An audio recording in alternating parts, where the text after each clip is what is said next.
అవకాశం ఉందా? అయితే కనుక వాళ్ళ దశ ఏమైనా తిరుగుతుందా?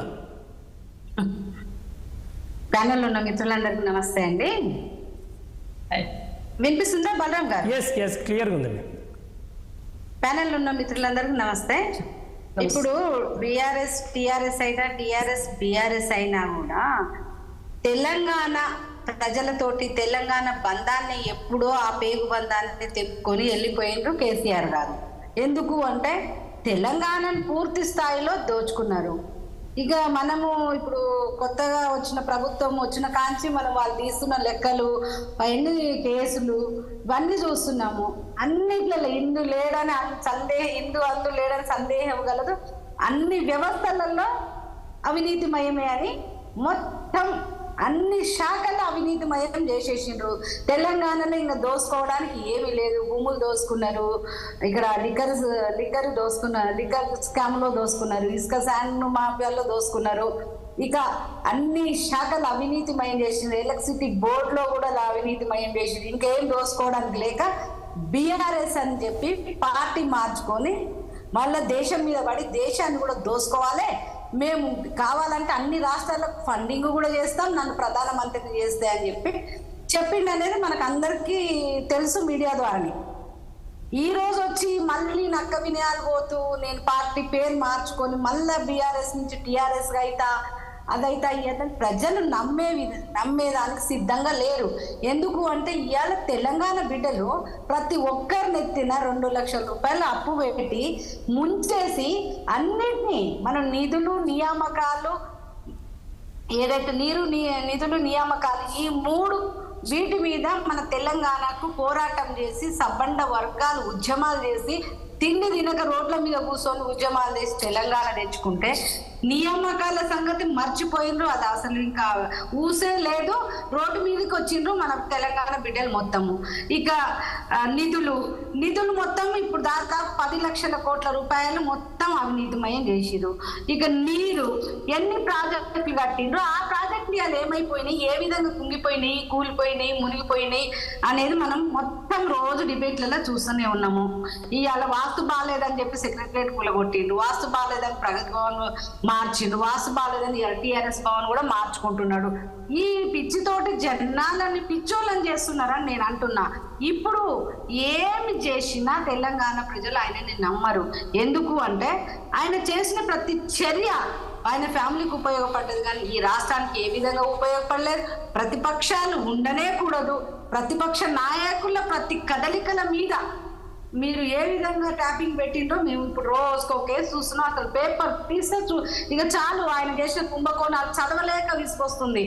అసలు ఏ విధంగానంటే ప్రతిపక్ష నాయకులు కదలికలకు ఆడవాళ్ళ మీద కదలికలు ఇవాళ మన నల్గొండ జిల్లా కేసు చూస్తే మాకు పరిశాన్ అవుతుంది. ఆడవాళ్ళ మీద అరాచకాలతో కూడా 40 మంది లేడీస్ ని ఈ ట్యాపింగ్ దాంట్లోకి లాగి వాళ్ళ ఫ్యామిలీస్ ని కూడా కూల్చే పరిస్థితిలోకి తీసుకొచ్చిందంటే ఎంత దౌర్భాగ్యంగా మారిపోయింది. అసలు ఎప్పుడూ వినలేదు, అసలు ఎక్కడా వినలేదు. ఇంత నీచ స్థాయికి దిగజారి ఒక రాజకీయ పార్టీ ఒక ప్రభుత్వం ఈ విధంగా చేస్తుందని ఎప్పుడు వినలేదు. ఇప్పుడు ఒకసారి వినడం జరుగుతుంది అంతే. ఇక ఇప్పుడు బీఆర్ఎస్ మార్చుకున్నాం, మేము టీఆర్ఎస్ మార్చుకున్నా. తెలంగాణలో ఇంకా అవుట్డేటెడ్ పార్టీ అయిపోయింది. ఇంకా వీళ్ళని ఎవరు దగ్గరికి రానిచ్చే పరిస్థితే లేదు.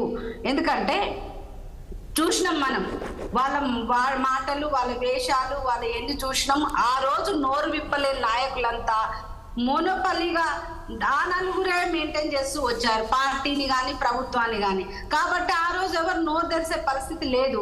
కానీ ఈ రోజు పరిస్థితి మారిపోయింది కాబట్టి ప్రతి నాయకుడు వాళ్ళ మనసులో ఉన్నది మొత్తం చెప్తున్నాడు. ఏ తెలంగాణ బిడ్డలు, ఏ తెలంగాణ కోసం మనం పోరాటం చేసినాం, ఏ తెలంగాణ కోసం మనం ఉద్యమాలు చేసినాము. పార్టీలు కూడా మారిపోయి వచ్చిండ్రు. సరే ఎందుకు మారిపోయిండ్రు అనే తర్వాత వాళ్ళు కూడా తెలంగాణను తీసేసుకొని మళ్ళీ భారతీయ రాష్ట్ర సమితి అని వాళ్ళ సొంత ఎజెండాతో పోయినప్పుడు వీళ్ళల్లో మనసులో ఉండేది ఏదో ఒక రోజు బయటకు వస్తుంది. కాబట్టి నాకు ఒక ఆయన పేరు ఏంటి ఎర్రబెల్లి దయాకర్ గారే కాదనుకుంటా, చాలా మంది అంటున్నారు, మనం సోషల్ మీడియా చూస్తున్నాం. సో చాలా మంది ఈ మాట బయటకు వచ్చి మాట్లాడుతున్నారు. పనిలేకే కాదు, అందరి మనసులో గూడు కట్టుకొని పోయింది. ఇవాళ వాళ్ళు ఓపెన్ అయ్యే పరిస్థితి ఉన్నది. ఇంకా ఇక్కడ మేడం కూడా మాట్లాడింది, కాంగ్రెస్ శోభ గారు మాట్లాడారు ఏమని, బీఆర్ఎస్ బీజేపీ ఒకటి అని. నేను అది అబ్సల్యూట్లీ ఖండిస్తున్నాను. ఎందుకు అంటే బీఆర్ఎస్ ఎప్పుడు బీజేపీతో లేదు. మేము ఏ రోజు ఆ పార్టీతో సంబంధాలు లేవు, ఏ రోజు మేము ఆ పార్టీతో కలిసి పోటీ చేయలేదు. 2000 అసలు బీఆర్ఎస్ నాయకుడే ఆ పార్టీలో పుట్టినాడు, ఆ పార్టీలో నుంచి వచ్చాడు. 2004 తర్వాత వాళ్ళు కేసీఆర్ గారు కానివ్వండి, హరీష్ రావు గారు కానివ్వండి, ఆయన రాష్ట్ర ప్రభుత్వంలో హరీష్ రావు గారు మంత్రి అయింది, కేంద్ర ప్రభుత్వంలో కేసీఆర్ గారు మంత్రి అయిన, వాళ్ళ ప్రభుత్వంలోనే వాళ్ళు పార్ట్నర్షిప్ లో ఉన్నారు. ఆ తర్వాత కూడా వాళ్ళ పార్టీని మెర్జ్ చేస్తామని చెప్పేసి వాళ్ళతో వీళ్ళు కుమ్ముక్కయిండ్రు. ఆ తర్వాత పార్లమెంట్ లో ఎన్నోసార్లు రాహుల్ గాంధీ గారితో కలిసి పనిచేసిండ్రు. కేకేఆర్ గాని వీళ్ళ ఎంపీలు కానీ వాళ్ళతో కలిసి పనిచేసిన సందర్భం చూసినాము. వాళ్ళ రాష్ట్రపతి ఎన్నిక కూడా ఏ విధంగా చూసిందో మనం చూసినాము.